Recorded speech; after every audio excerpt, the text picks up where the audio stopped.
Pag-usapan po natin ngayon ay kung paano po ba mag-create ng account sa Viber account po, ng account sa Viber, ayan po. So, ito po yung ating app, ayan. So, nagkakamali na tayo. Yung ating po palang app, nandyan po. So, from here, welcome to Viber, pre-message and calls. Ako po don't allow kasi ayoko nakaka-receive ng mga notification, pero kung gusto niyo pwede naman po, So, calls with end-to-end encryption po, parang yung sa Messenger din. So, pindutin natin yung start now. Ayan po, pindutin natin start now. Then, of course, ayan po, nakalagay dito, choose phone number. Ayan po, nakalagay dyan. X lang natin yun. Then, lagay natin dito yung ating phone number. Kung nasa Philippines kayo, Philippines po. Ayan, pwede nyo yung mamili ng country dito. Ayan po, so, andyan po yung mga country. Click nyo lang. Then, from here, click natin yung phone number natin. Lagay natin siya dito. 918-385-1684, and of course pindutin natin yung continue. Then in order to connect you with other and verify your phone number, automatically Viber will ask you for permission to view your contact and call logs po. Okay natin po to continue, and of course allow Viber to access your contact. Syempre kailangan nyo pong pindutin yung allow, so allow natin allow Viber to access your phone call logs. Allow po natin. Actually, dati ko na pong ginagamit itong Viber na to. Allow Viber to make and manage phone calls. Allow natin. So, dati ko na nga po siyang ginagamit. Mga before pandemic pa po na ginagamit ko na siya. Sabi niya, need to answer or decline calls. Ayan po, may calls po sila. So, natin, i-check natin yung code. Okay, may call sila dito. Nasaan yung calls nila? Okay natin. Okay.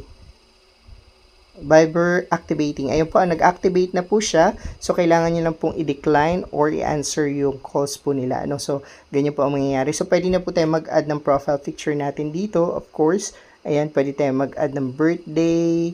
Of course, email natin. Allow Viber to send you updates. So, try natin maglagay po ng profile from gallery. For example, dito hanap tayo dito na pwede natin gamitin for our Viber, so let's say this one, and yan, okay, so save natin, then name, of course, Melvin, okay, then birthday, of course, 1988 5th June.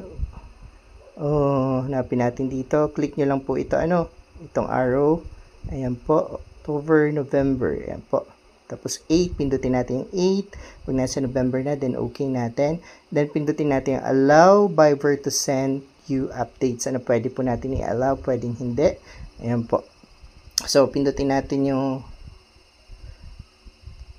check dito sa baba, makikita nyo po, ayan, click natin yan, then, ayan po, Viber to take pictures and record videos. Ayan po. While using the app, only this time, don't allow. Ayan po. Pwede nating while using the app po. Okay. So, dito, ayan po, don't allow ako kasi location po ito. Allow Viber to record audio while using the app.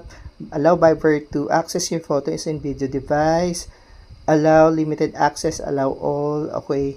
Allow natin, and of course done natin siya.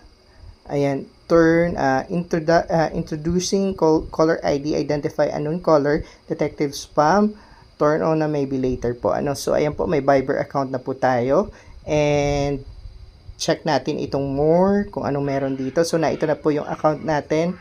Ayan na po yung mga dapat natin malaman. Chats nandito, calls nandito rin po. Ayan, continue, and of course ayun po, may account na po tayo sa Viber, and ayan po, that's our tutorial po. Maraming salamat.